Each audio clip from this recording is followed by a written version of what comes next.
Hello and welcome friends to our YouTube educational channel maths the fun. आज हम लोग class 10 के इस क्लास में पिछले दिनों जो circle area related to circle चल रहा था, मेंसुरेशन का पार्ट एरिया ऑफ सर्कल, इसका सेकेंड टॉपिक आज हम लोग पढ़ने जा रहे हैं। सेकेंड टॉपिक इसलिए क्योंकि पहले दिन हम लोगों ने सर्कल और कंसेंट्रिक सर्कल को पढ़ लिया था। आज हम लोग जो पढ़ने जा रहे हैं वो आर्क और आर्क से बनने वाले सेक्टर और सेगमेंट को पढ़ने जा रहे हैं। आर्क और आर्क से बनने वाले सेक्टर और सेगमेंट। सबसे पहले आर्क हम कहते किसे हैं? A part of circumference is called arc.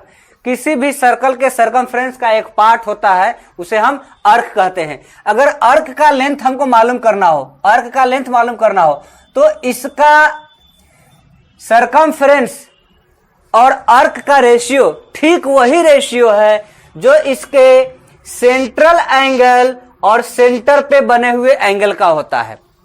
Central angle और सेंटर पे बने हुए एंगल का होता है। That means theta by 360 is equal to arc by circumference. Circumference. अब अगर हमको क्रॉस मल्टीप्लाई करके आर्क मालूम करना हो तो arc length is equal to हो जाएगा theta by 360 into 2 pi R. Circumference का फॉर्मूला क्या होता है? 2 पाई आर। ये हम इस्तेमाल कर सकते हैं। अब आर्क का पेरीमीटर अगर मालूम करना हो तो इसमें ये पूरा हिस्सा आ जाएगा। आर्क के साथ साथ 2 रेडियस कर देंगे, है ना। पेरीमीटर ऑफ आर्क क्या मालूम करना हो?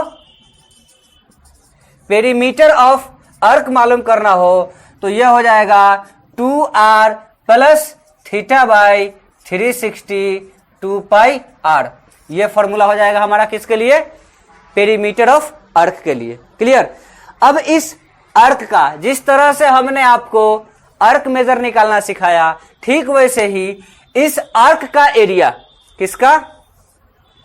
आर्क का एरिया और इस सर्कल के एरिया का रेशियो ठीक वही होता है जो इसके theta angle form by arc on its center और सेंटर के चारों ओर के एंगल का होता है। मतलब theta by 360 is equal to sector, क्या हो जाएगा? Sector by circle.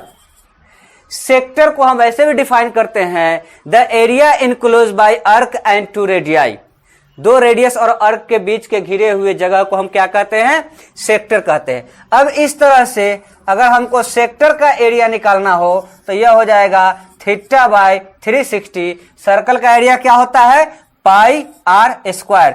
यह एरिया जो हो जाएगा हमारा सेक्टर का एरिया हो जाएगा। किसका एरिया हो जाएगा? सेक्टर का एरिया हो जाएगा। अब अगर हम इसे और आगे बढ़ाते हैं तो इसे हम सेगमेंट किसमें बदलते हैं? सेगमेंट में बदलते हैं। जैसे ये देखिए, यह सर्कल है तो सर्कल के सेक्टर के जो दोनों पॉइंट को मिला देता है जो कॉर्ड, यह हमको सेगमेंट देता है। यह हमको क्या देता है? सेगमेंट। यहां पे ये हमको सेक्टर दिया और यहां पे ये हमको सेगमेंट दे रहा है। तो सेगमेंट का अगर एरिया मालूम करना हो तो सेक्टर के एरिया से हम ट्राइंगल के एरिया को घटाते हैं। क्या करते हैं? सेगमेंट का एरिया फाइंड करने के लिए, एरिया ऑफ सेगमेंट फाइंड करने के लिए सेक्टर माइनस ट्राइंगल करते हैं, है ना।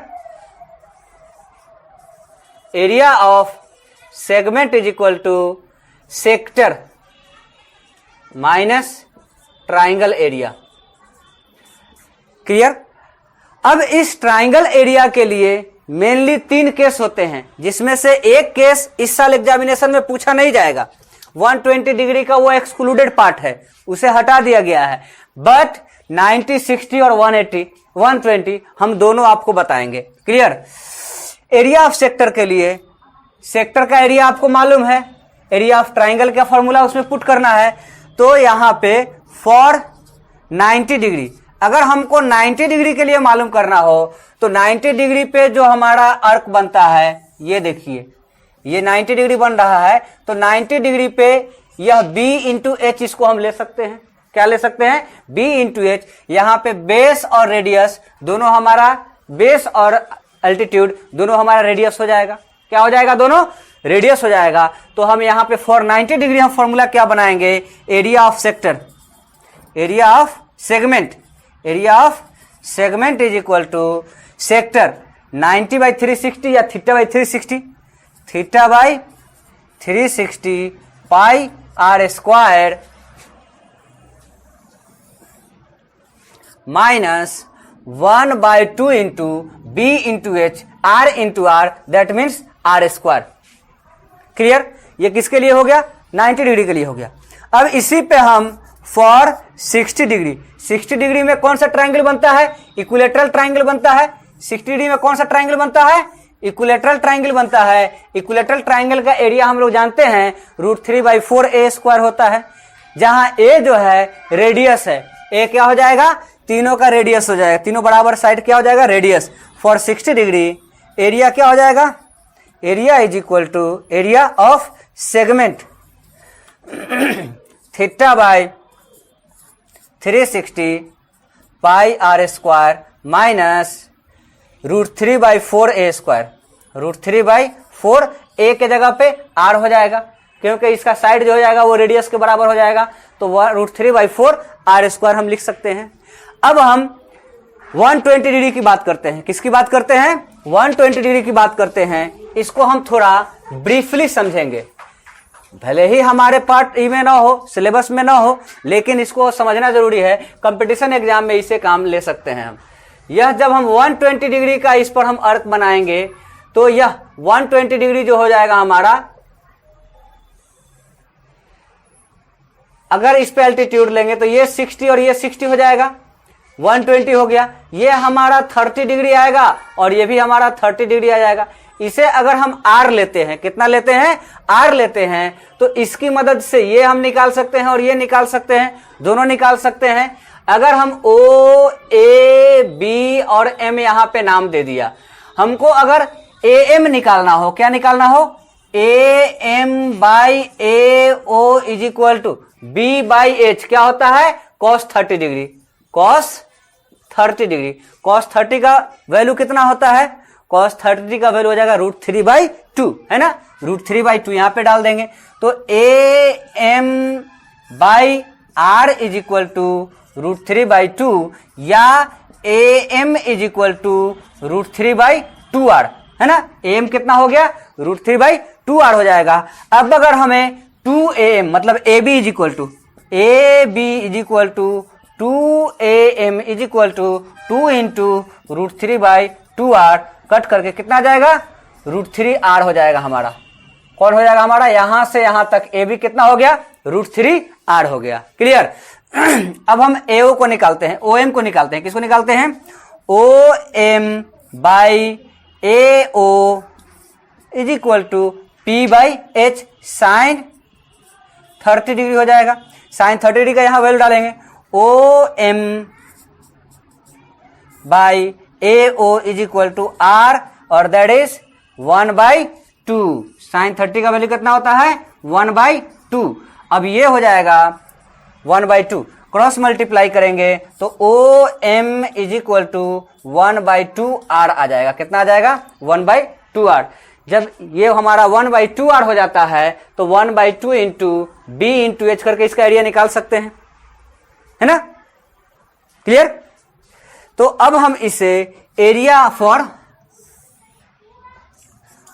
यहां पे शायद नजर ना आवे, चलिए हम यहां लिख देते हैं, है ना? फॉर 120 डिग्री क्या हो जाएगा? θ/360 एरिया ऑफ सेगमेंट।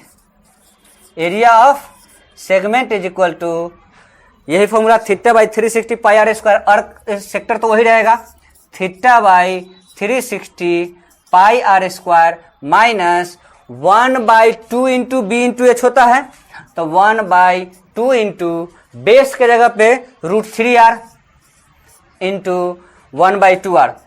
ये हमारा फॉर्मूला क्या हो जाता है? √3r into 1/2r। इसको अगर हम मल्टीप्लाई करते हैं तो θ/360 pi r square minus 1/√3/4 r²। Same इन दोनों का सेम फॉर्मूला होगा, चाहे 60 डिग्री के लिए हो चाहे 120 डिग्री के लिए, आप सेम फॉर्मूला इसे हम यूज करके बना सकते हैं और निकाल सकते हैं। क्लियर?